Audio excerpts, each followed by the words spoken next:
They said he was very talented, and they said he had a first step that was deadly. That's what I heard about him. Then when I saw actually the Oak Hill game, this is a high school kid, you know what I'm saying? So I knew from then he was going to be a threat, but definitely I saw the talent.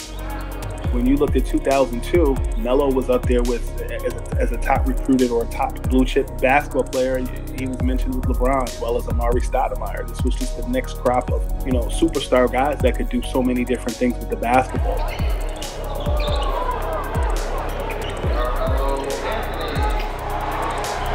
At forward for Syracuse, a 6'8" freshman from Baltimore, Maryland, number 15, Carmelo Anthony.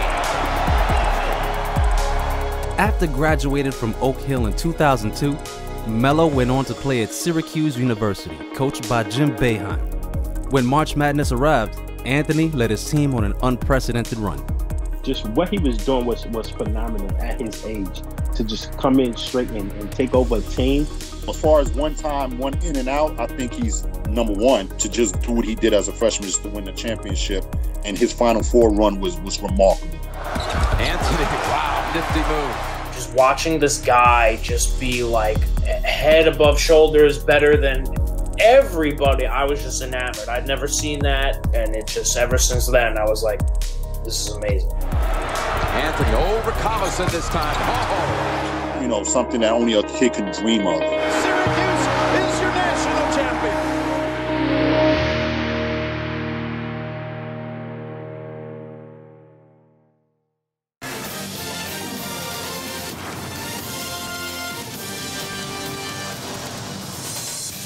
Well, you know, me and Carmelo, we met a couple years back, and hopefully he's excited about what we're about to get ourselves into on the endorsement side and on the basketball side. With the third pick in the 2003 NBA draft, the Denver Nuggets select Carmelo Anthony from Syracuse University. We're just overjoyed to have Carmelo and the love in that family, and we hope we can show him the same type of love here in Denver. I learned that basketball, this game is going to get more physical as I move on in my career. I just got to get ready to get my conditioning up and get my strength up. Just tighten up my whole game all around. Carmelo Anthony, his debut coming in Denver, where the new-look Nuggets were hosting the defending champion Spurs. His rookie season, he was a stud. He looked like a stud. The hype was real, and he just put that organization on his shoulders and just took the league by storm. Smart play by Melo. An easy two coming. Carmelo. But Melo was polished immediately. Melo came into the NBA, his game was already mature enough for the league. I seen a young man that was hungry. His work ethic, he was in the gym, wanted to be a all-time great. One of the most amazing rookie seasons I've ever seen. Definitely got jerked for rookie of the year. There's your freshman, there's your sophomore. Oh man, where'd this kid come from? Oh my, is he something? He is really something. Again, boy, is he unconscious right now. For a rookie to come in and take over a franchise, and you bring them from the worst team in the league to a playoff team, that's something serious. Denver didn't make the playoffs in how many consecutive years prior to him getting there? The turnaround were astronomical. Him, LeBron, and D-Wade were like, they had next. They were the next on board to be the faces of the league. Melo and LeBron going head to head, and the way that they were framing it, it was like Magic Bird Part 2.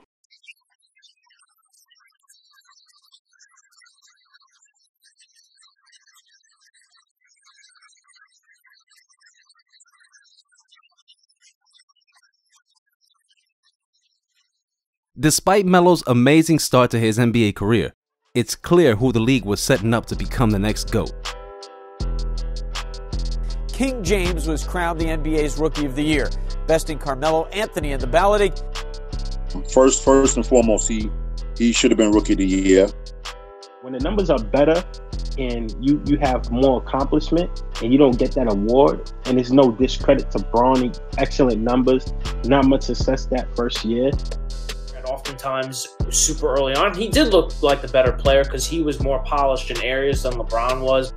I feel like once Melo came in the league, it's like they was against him. It was just something that they try to hold back on him. He didn't get the credit he deserved in his rookie year, but number 15 kept on grinding and stardom came quickly.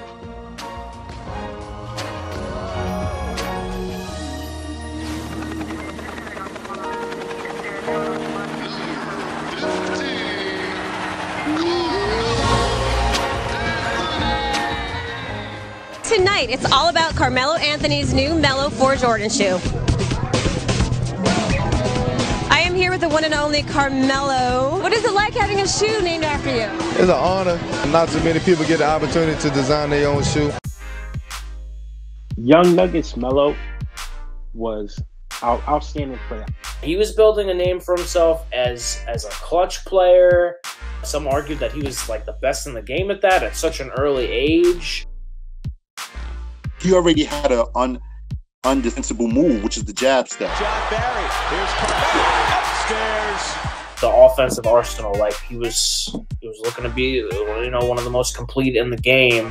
And he took every opportunity to show that off in the 2005 Rookie Challenge, winning MVP after dropping 31 points. With 31 points, Carmelo Anthony is the most valuable player of the 2005 Got Milk Rookie Challenge. As Melo established himself in the NBA, the Nuggets gave him some help in the form of an all-time great from the 76ers.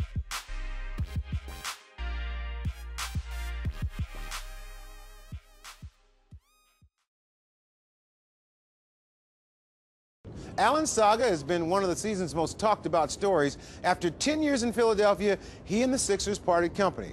And as he closed one chapter of his career, he opened a new one in Denver where he would try to blend his talents with Carmelo Anthony and the Nuggets. Clear out. Iverson into the lane to Carmelo Anthony. Iverson attacking. Oh, a sensational move by Carmelo Anthony. This was off the chain. This was nuts for them to team up like that. I thought it was something special, but I thought offensively they were unstoppable. With 1 second left, 0.9. They were a great duo. That was one of the most fun teams that I've watched. They were too hood. They were too braggadocious. They had too much swag. And then, you added Kenyon on that team with Iverson and Melo and J.R. Smith. It just was a cacophony of disaster to some people, but they were entertaining to watch to me. With another legitimate offensive threat out on the court with Melo, he had his best scoring season ever in 2006 to 2007, putting up 28.9 points per game. The only issue was that defensively, the coaching wasn't that great. Our job is to make it fit, make it work, make it as strong and as cohesive as it can get. Iverson, Allen Iverson was at a point in his career where there was really no more molding him. People acknowledge that Iverson was more going toward the downside of his career. Despite being an offensive powerhouse, Denver knew that if they really wanted to be contenders, they needed to make another move. Not every day an MVP gets traded for a finals MVP 1 week into the season, but on Monday, that's what happened. AI traded back to the East to the Pistons. In return, Nuggets get 2004 finals MVP Chauncey Billups. A lot of people think, all right, why make this deal? I got to move forward, with my team. But in the back of my mind, it's like, man, I just lost, one of the greatest players, that I ever would play with, to ever play the game. Chauncey going there is exactly what Melo needed, as far as a vet-savvy point guard that's a leader that knows how to control a team. The thing that I liked about that Nuggets team was, in fact, that they brought in Chauncey Billups, a guy from Denver, Colorado, a guy that's winning an NBA championship with the Detroit Pistons. So by the time he got to the Nuggets, it just was time for business. He was someone that had championship pedigree. Chauncey brought that element that Melo needed, and that's what got them to the top. After claiming the second seed in the tough Western Conference, the Nuggets went on to dismantle the New Orleans Hornets in the first round of the playoffs. A 121-63 decision in Game 4 for the Denver Nuggets, and we have witnessed history. Then, Denver went up against Dirk Nowitzki and the Dallas Mavericks in the second round. Carmelo defended by Antoine Wright. And there's the foul. They didn't call it, and Carmelo hits it.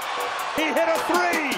The Dallas series was tough, and I think that like once we saw that series, we knew like, all right, they getting started. It's more to come. They played fast, they played hard, they played good defense. Like they had swagger. I was definitely a championship team. The 2009 Denver Nuggets NBA championship type team, definitely. 24 years in the making. Denver's headed to the Western Conference Finals. Carmelo, why this team? Why this year? Allen Iverson was on this team before, but why right now? We stuck through everything. Adversity, we overcame a lot of adversity. But the most part, we stayed complacent, we stayed humble, and hard work paid off. But we still got a lot of business to go take care of. With only one more obstacle in the way of his first NBA Finals appearance, Melo went up against Kobe Bryant and the Lakers in what turned out to be a legendary Western Conference Finals. Talk about the best players showing up and battling. Well, certainly Carmelo Anthony and Kobe Bryant going after it. When they got to the Western Conference Finals, that they playing Kobe, and you see the battle that they were going through. Like y'all going bucket for bucket, possession for possession. Carmelo Anthony, now for the 5th straight game in these playoffs, has hit the 30-point mark. I will say to this day, the best defense I ever saw Melo play in his entire career was the closing moments of Game 2. He took Kobe on, and it was crazy. You said to us yesterday, Kobe, that Carmelo is like a brother to you. You're very close with him. Today, you went back and forth in a head-to-head battle. What was that like? It was a lot of fun. It was a lot of fun, and you know, he's a bull down there, you know, so I'm a little out of my weight class, but I'll give it my best shot. They were formidable enough to defeat the Lakers.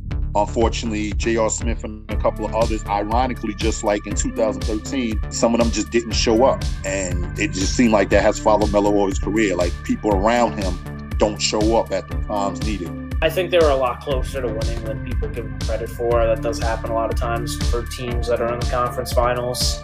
The West was just that daggone good. With high hopes entering the next season, the Nuggets made the playoffs yet again.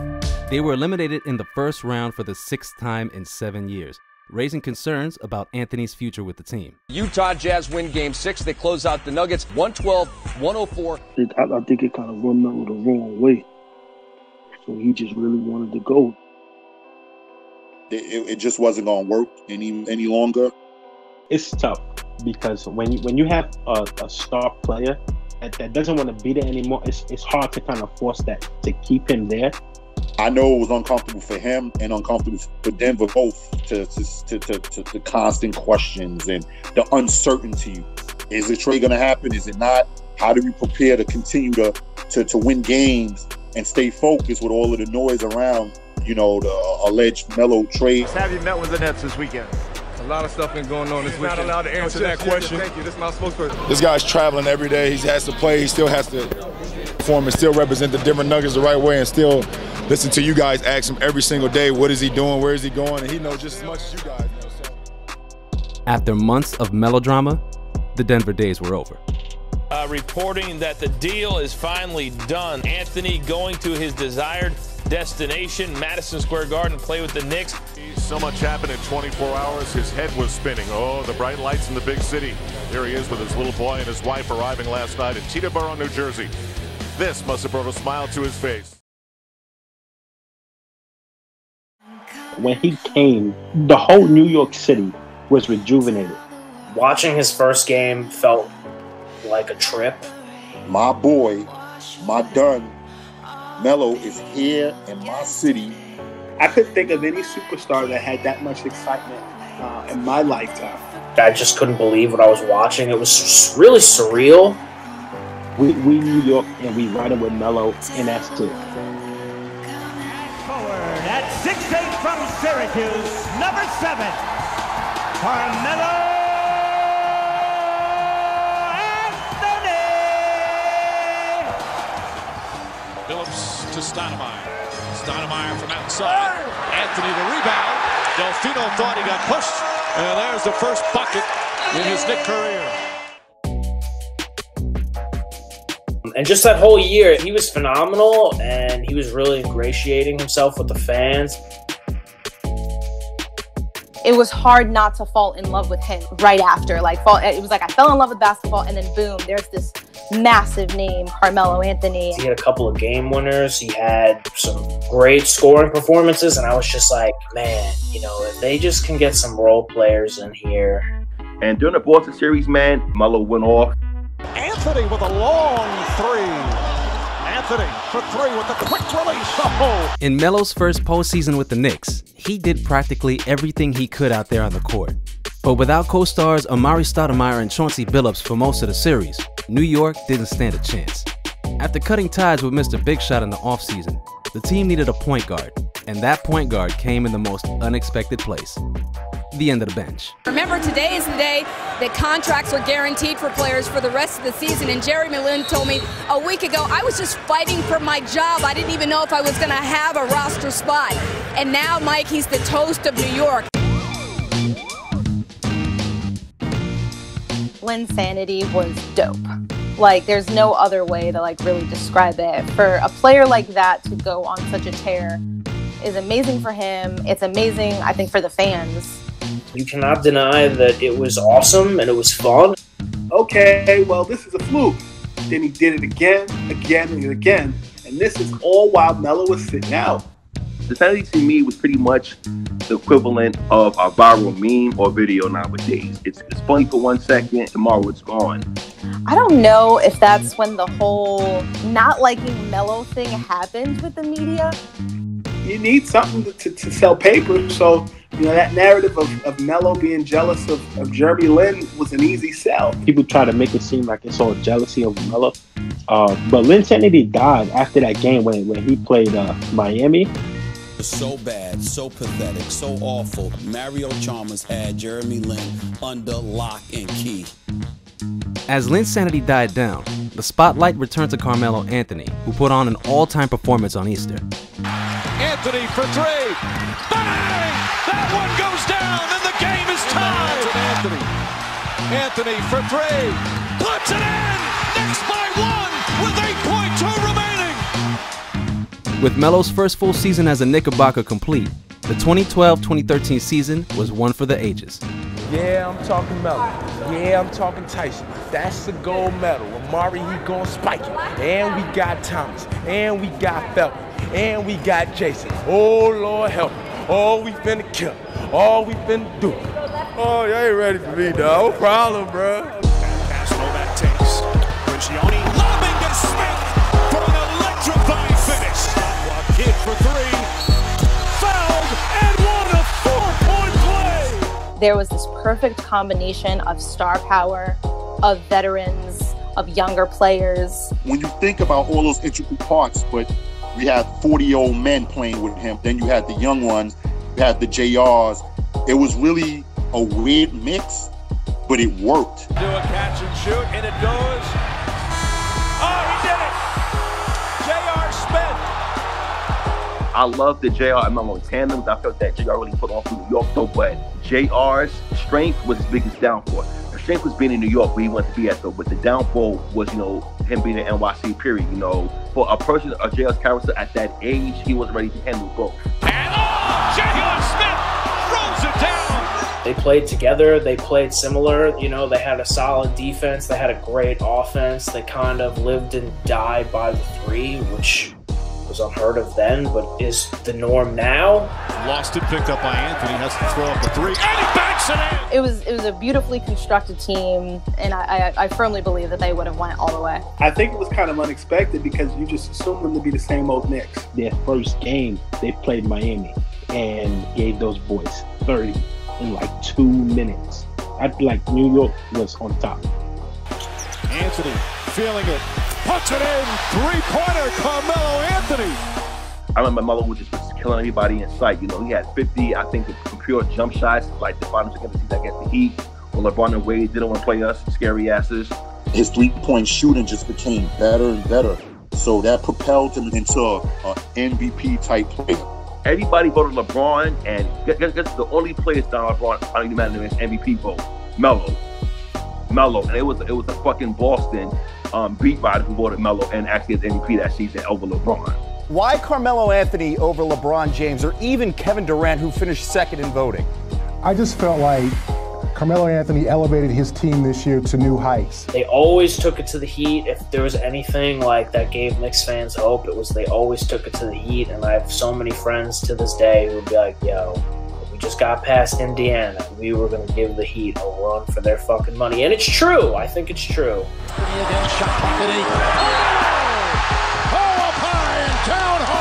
Anthony trying to ignite his Knicks, who are down a game in this series. I mean, it was good times, man. It was good times. And I'll say to this day, if we beat Indiana, we would go into the championship series. After taking a step forward in 3 consecutive seasons, New York brought in Phil Jackson, who blew up the fun-loving Knicks as we knew them.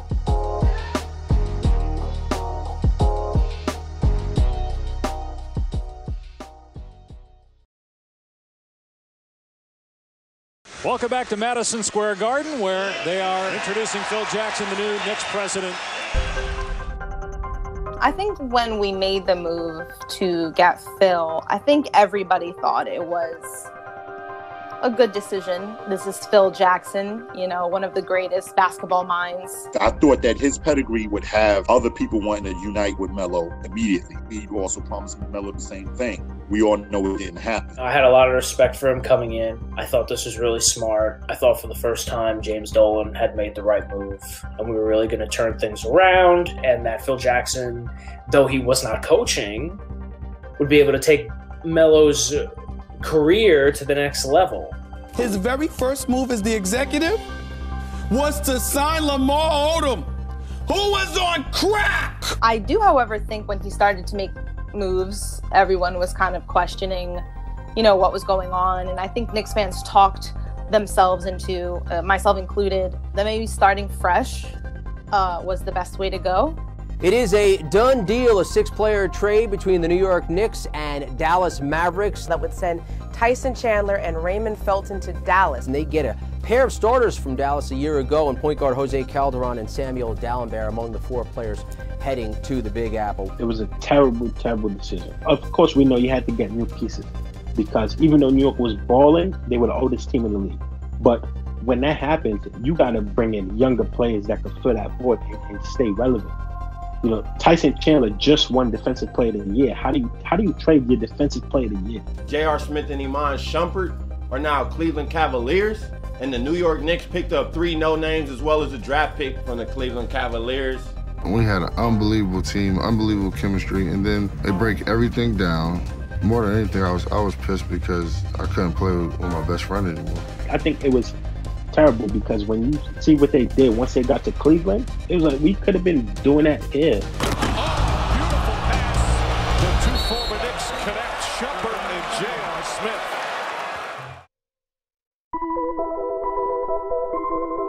I felt that, you know, Phil's ego kind of grew into like a dementia stage with how he forgot that the game, you know, has evolved since his time being in the league, you know. Call it what you want to do, but 2010, 2014 was a big shift in the way the game was played. The triangle's a great offense when you got Michael Jordan and Scottie Pippen, Kobe Bryant, Shaquille O'Neal. If you got the rest of these brothers, it's a square, and it don't work. It don't work. Let's get that straight. Phil wanted to implement the outdated dinosaur offense, the triangle. And I know I've debated with many people, oh, you got to understand the Spurs and Greg Pop and Steve Kerr and them implement principles. I said, yeah, they implement the principles of the triangle, right? They also are the coaches on the floor in the practice teaching those principles. They say Melo wasn't a triangle player. Okay, so why would you then try to make him a triangle player instead of trying to create an offense that's surrounded by his talent? Carmelo Anthony has signed with the New York Knicks. Carmelo's staying home, and that's what I'm talking about today. New York is the greatest city on the planet, I think. But if you're not a New Yorker, if you don't wake up some days and be like, man, fuck this place. Like, you know what I mean? Like, I don't care who you are. You can be the mayor, you can be the governor, all the way down to the mailman. Everybody wakes up some days and say, man, fuck New York. After some big off-season acquisitions, the Knicks had some real potential for the first time in years. On paper, it looked like a good team. They were fun to watch at first. They seemed to play together. I think At least in my observation, it seemed like Derrick Rose and Melo got along. As far as like coming in here and with the mindset of winning, like I just want to win, man. That's the only thing I want to do. There's nothing better. You're not gonna get that feeling winning a basketball game at Madison Square Garden. People forget that around November, we were tied for number 2 in the East with Boston. The Hornacek had the Knicks balling, and Melo and D-Rose was building chemistry together. Like, here comes all that dementia Phil with the triangle office bullshit. And that right there took season in itself. That year, I didn't have 100% belief in that season. And it was just based off the guys that we were going after. Like, Noah was good. I like him. But it's like, he's not going to give you what Chandler's giving you. And it was because his body was breaking down. We started losing in the month of January. As you know, injuries started to derail us. And it was just a disaster. I do wonder if we had a normal president running things and supporting and encouraging the team, would we have made the playoffs? I think we might have. We had a lot of talent. Carmelo Anthony should ask to be traded right now. He should ask to get the hell out of New York City. He's been hoodwinked by Phil Jackson. It just seemed like he was being loyal to a fault and wasn't really receiving a ton of credit for it, was still kind of deemed the bad guy. He is a player that would be better off somewhere else and using his talent somewhere where he can win or chase that championship. We have a player, right, who's a top 3 player in the world, arguably number 1 offensively in the world, who says, I want to come to New York, right? And you guys do him like that, the man gave you his best years. Every single time I got a notification, like I had the ESPN notifications on, so every time I heard the sound, I would like jump up and just run to my phone. And I'm like, oh my God, Melo got traded. What are you hearing on this 4-team deal with Carmelo Anthony and the Rockets? Well, you know, like we reported, it's close to being done. Every day was wake up, go on Google and see what was trending about Melo. See what was going on, what the trades was looking like. It seemed inevitable that the Melo-Knicks marriage was soon to be over, and after months of uncertainty, the Knicks traded Melo to a contender in OKC. But before he left, he had one last thing to say to the New York fans. New York equipped me to make it any other place in the world. Because of you, I have no fears. You came into my life, and I was blessed. It's time to raise my hand and say goodbye. It's not the end, because like I've always said, NYC till the end.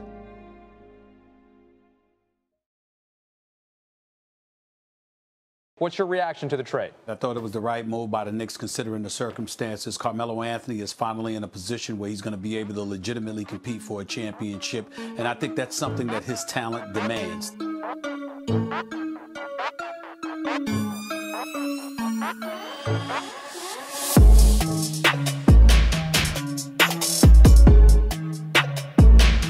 It started off wonderful for Melo. Inside by Westbrook, keeps it alive. Carmelo Anthony 3. It's like he was re-energized, or it was like a spark. Westbrook looks off, has Anthony the trailer. Anthony for 3. When it first started, things were going smooth. Things were going good. He was looking happy. He was healthy. Melo's reputation seemed to be recovering, and Knicks fans showed him love his first time back at the Garden. And up forward at 6'8" from Syracuse, number 7, Carmelo Anthony. You know, it was cool. You thought they had a chance to be like a dark horse contender, if not a real contender. The defensive numbers were wild. That was really encouraging. They played decently against the Warriors, especially Melo. Anthony in rhythm, hits a 3. As the 2017 season progressed, Melo took a back seat to Russell Westbrook and Paul George after speaking to head coach Billy Donovan.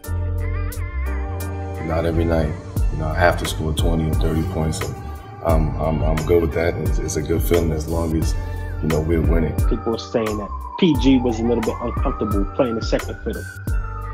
And then Melo steps in and say, hey, what do I have to do?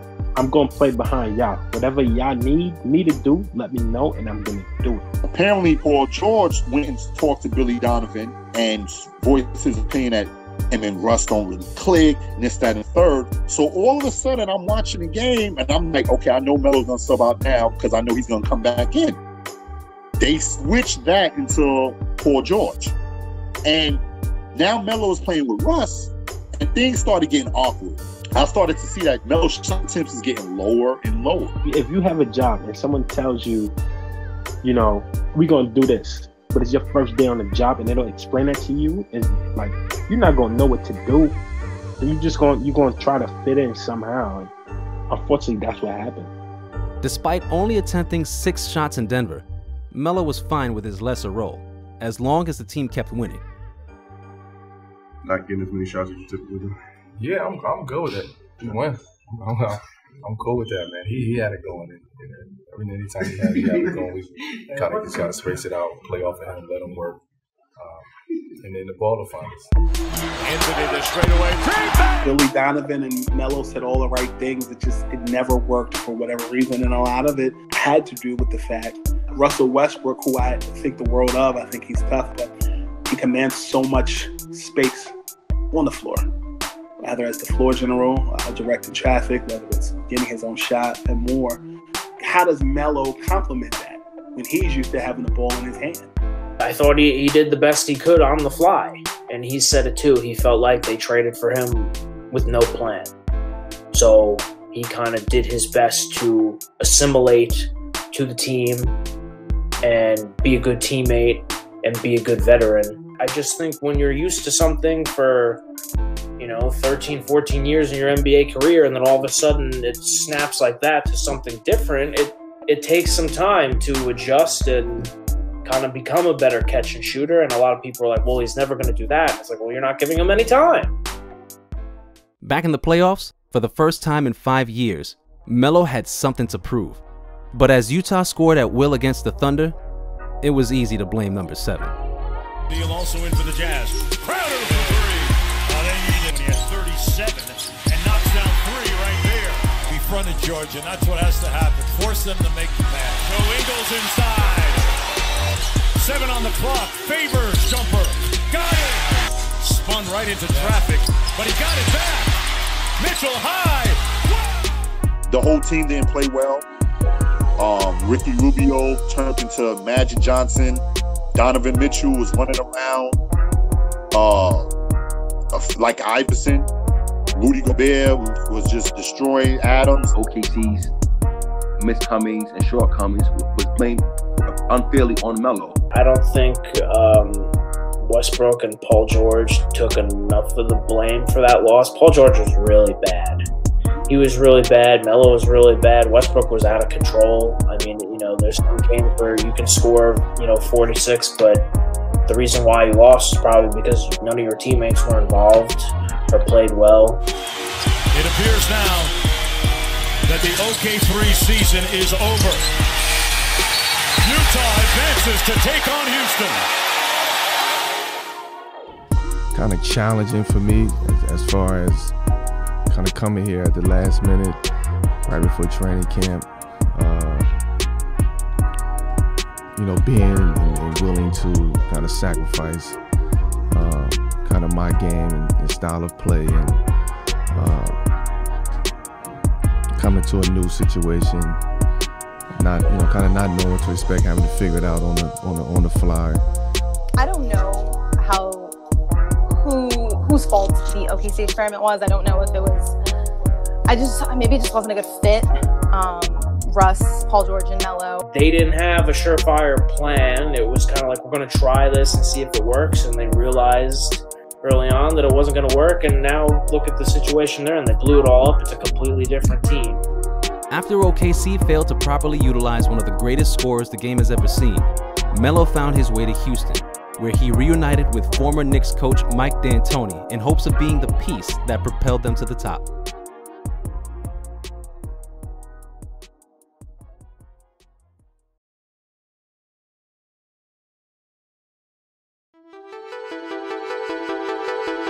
I just want to cut to the chase. It took an extra season than you expected, but you got Carmelo Anthony. Carmelo Anthony, he is officially a Houston Rocket. How about that? Carmelo in the corner after some razzle-dazzle. When he first signed it, I was excited. Once CP gets him, it's over. He seemed like he was the missing piece. With Carmelo, we feel like put in with our great players, we'll get the most out of him. But I remember Melo coming to Houston, and I said, this was the perfect fit. James Harden wants to be a point guard. He's got another target he can pass the ball to.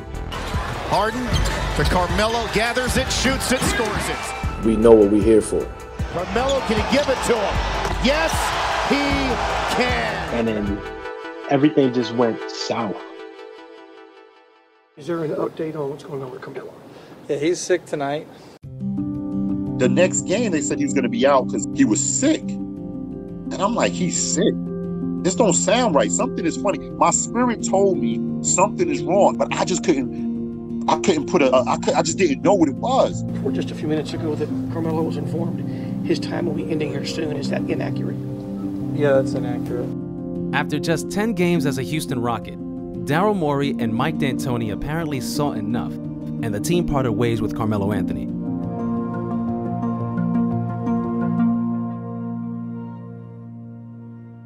You play a game against the Oklahoma City Thunder, your now former team.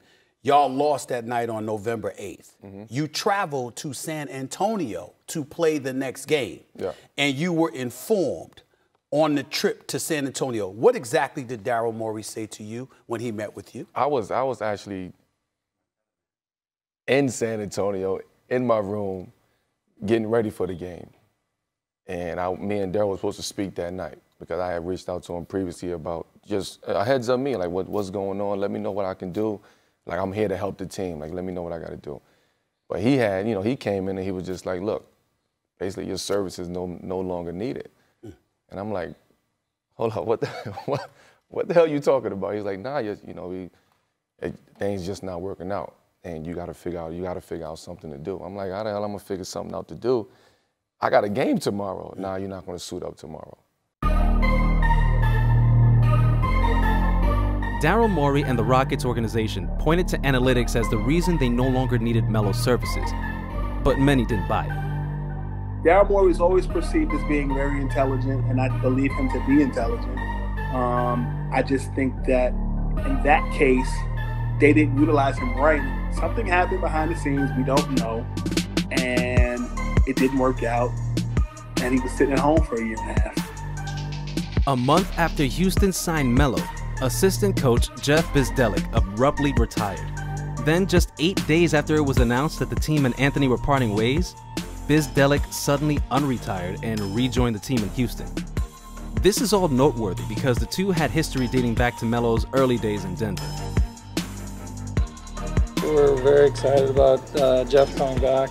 He needed the time for personal reasons, and he's taken that. And when that's over, we want him back. We've always wanted him, and he wants to be back. So it's a win-win for all of us. I immediately thought the Bzdelik thing was an underlying issue that no one was talking about. The fact that we signed Melo, right, and a day later, Jeff, whatever his name is, retires. Carmelo's future in the league was in doubt, as false rumors about him were reportedly being spread behind the scenes. I'm hearing that there's chitter-chatter going on behind Melo's back. I don't know from who, but it's not players. It's coaches, it's GMs. And a lot of people don't realize that sometimes these coaches and GMs have the same reps as one another. So you say one person could say something, and it can circulate because that clique is intact, and they don't even know whether it's true or not. 10 games in. 10 games in. A 10-time All-Star, 6-time All-NBA player.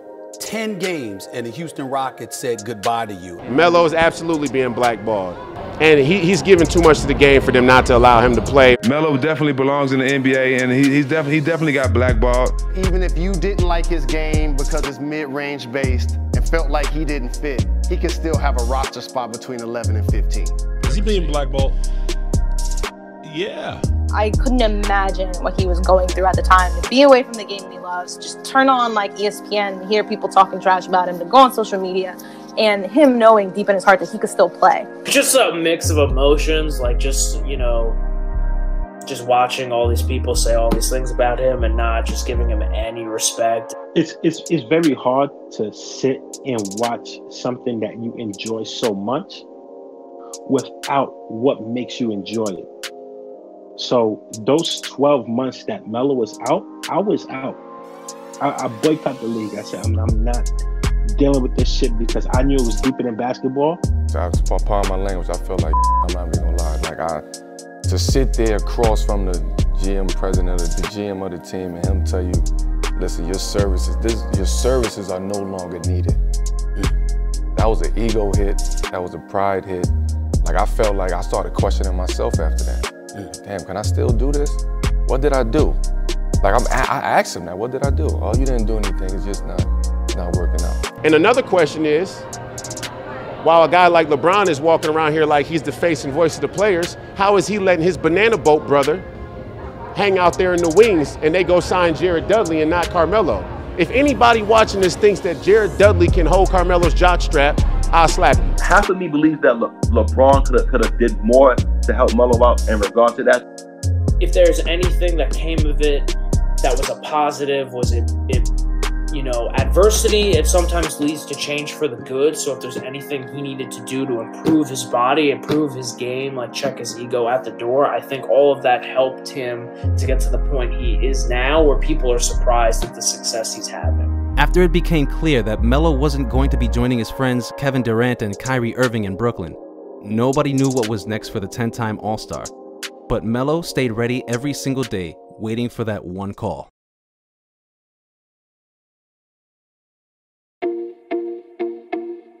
While Melo was still sitting at home, the media was running rampant with false narratives, incorrect information, and just straight up slander. Where should Carmelo play? Go be the best player in the history of China. Is there anything that he can do to change the way people perceive Melo? I don't think so. I just don't think he has it anymore. That's it. However, two guards from Portland led the effort in recruiting Carmelo Anthony for a third consecutive year. And this time, the stars aligned. He makes us a better team. He can help us a lot. We can help him. I know he wants to play in the playoffs and be competitive. With that being out there and that being a real possibility, I don't see why I wouldn't reach out to him and let him know that the interest is mutual. I think when we get him, I think top 3 in the West easy. 2 years ago, I tried to get Melo to come to Portland, and he went to Oklahoma City. Then after that, I tried to get him to come to Portland again, and he went to Houston. They wanted him to be there, and I remember after the whole Houston thing, one thing that Melo was telling a lot of people in the media was like, I want to go someplace where I'm wanted. Lillard from the corner for 3, won't go, and that'll do it. The Warriors do it again. The season before, they were in the Western Conference Finals. To start the season, it wasn't a productive outcome, and many people thought that Melo was just an experiment. Little did we know, Melo had to play himself into game shape, and here we are now. We got some breaking news. Carmelo is on the Trail Blazers. They officially signed him just right now. Today may be his big debut as part of the Portland Trail Blazers. It was unbelievable what was happening, so I was ecstatic. It had to be a player that commanded their respect, and Carmelo Anthony absolutely does that. He's coming here to help our team. Let's go. Wherever he is, that's where we at. We rolling. Him being who he is and me being who I am, it won't take much. I mean, he's Carmelo Anthony. I don't know how else to put it. Like, this is happening. Like, I'm here. I'm back.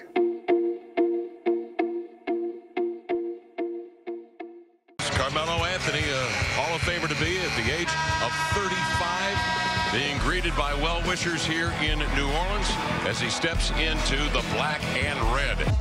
It was a tough night for him. It took him a lot of time to detach from it to get back to this point right here.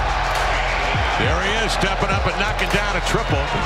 The game of basketball needs Carmelo. It wants Carmelo. That's why when he was announced in the starting lineup, this crowd gave him an ovation, basically. You want to see him out there on the floor. When he came back that first game against New Orleans, I said, Melo's coming for everybody. Melo averaging over 22 a game, shooting 57% from the field during that span, and even, drum roll, just earned Western Conference Player of the Week. The game-winning game against Toronto, I said, yeah, I was hyped, but, end of the day, I was surprised. I'm like, Melo never left. Jefferson, C.J. Holden sweeps it low to the floor, outside of Carmelo, head down. drills it straight away from 16 feet out. 3 3/10 seconds remaining in this baby. And the Blazers take a lead at 2. I think this is the most fun I've had watching him since on the Knicks, and the Knicks were somewhat relevant. I think he's having a lot of fun. You slept on him now. I will say you slept on him. That's true. I don't front. You slept on him. But I might sleep. And he has proved people like me who thought he couldn't do it wrong. I've been blown away by how he's been able to physically contribute right away. I think that's a compliment. And I know that he talks about being mentally ready, and I have no doubt that that was a huge thing for him. But the physical thing, which I can judge, has been very impressive. Selfish, bad teammate, bad locker room guy. I'm like, where's all of these things coming from? I was cutting deep, and it was just like, why? And I had prepared myself to kind of just walk away from the game if the right situation didn't come about. Intercepted. Carmelo gets a pop. You bet! Carmelo at the buzzer. Carmelo gets by Satoransky and finishes strong with a two-hand jam. Nice to get those arms outside the frame of the shoulder. Carmelo, pump fake, scores! And he draws the foul. Now single coverage. Again, it's Anthony on Ferguson. Blows by, takes it to the cup, and slams it with two hands. Covered by CJ up the center of the court. Trailing Carmelo, yeah! Feeling Melo! Starts to feel more and more like it's all Melo. Anthony against RJ Barrett. Backs in. That's his patented turnaround shot. Anthony wants it. He is feeling it tonight here in the Garden. A familiar place for him. Knocks down another. He's got 21. Ball comes free to CJ. Has a man ahead on a 2-on-1 breakout with control. Oh, Carmelo had that ball on the yo-yo. 10 to shoot. Quick turn. Follow-away jumper. Got it. Oh, a dagger for Anthony. Carmelo Anthony bumping and grinding his way into the end. Gets his own miss. What a clutch play by Carmelo. This will favor the Blazers. Oh, Melo, is that how you feel tonight? I know it's the first time back. Works on Harden, who has 5 fouls. Drives it. Finds Carmelo for 3. Yes, sir! Now the Blazers pick and pop. Carmelo from CJ. Got it! That combination has been working all night long. Melo's feeling good. Melo moved across. I think he's feeling good. Wickets, lets it fly. Pulls the string on another deep one. Dame working against Brooks. Gets to the paint. Pass out to CJ. Melo with another corner 3. That's good. Lillard turns the corner. Kicks it out. Extra feed. Melo got a 3. Pushing tempo. Izonia. Nice find for the jam. Carmelo Anthony fills the lane. Drives. Kicks it out Anthony. Anthony for 3. Bang! Carmelo Anthony. Back to Anthony. Anthony the hot hand here in the third. Got it. 13 third quarter points for Carmelo Anthony. Americans back on the floor. Give it to Carmelo Anthony for 3. He's got it. Carmelo Anthony. Melo now. Danny Green on him between the legs. Gets him up in the air and a foul and count it. Redemption for Carmelo Anthony. So after 376 days of being blackballed by the NBA, Carmelo Anthony had a comeback season for the ages, averaging 15 points, 6 rebounds, and 1.5 three-to-the-domes a game, as the Portland Trail Blazers made the playoffs against all odds. A story of true perseverance. 00 proved that narratives are exactly that, narratives. Being able to remain focused and understand your truths is crucial in this noisy world. And to quote the 6'8" forward from Syracuse, as long as I know I'm nice, fuck it, I'm my own fan.